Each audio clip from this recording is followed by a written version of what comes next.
আজকের এই বিশাল দিনী জলসাহের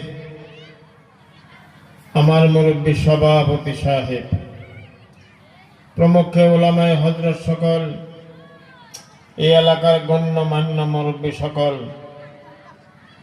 অতি আদরের যুবক সকল, আড়ালে বসে থাকা সম্মানিত মা ও বোন সকল, আমি আপনাদের কাছে একটা আবদার রাখবো। যদি মানুষ আমরা বইছি একটু সাইফা এক মুহূর্তে এই যে জায়গাটা ভরে রয়েছে, এই যে জায়গাটা ভরে রয়েছে, দয়া করে যদি একটু আইডিয়া আইতেন, সাইফা বইতেন, সবাটাও সুন্দর হইতো, দেখতেও ভালো দেখা যেত, কথা গোনা হই নেওয়া আরাম পাইতেন। যারা পাশে মাদ্রাসার ছাত্র কয়জন যা আছে, এই ছাত্রগুলাকে সামনে বসবার নিয়ে আমি অনুরোধ করলাম। মাদ্রাসার যে হুজুররা আছেন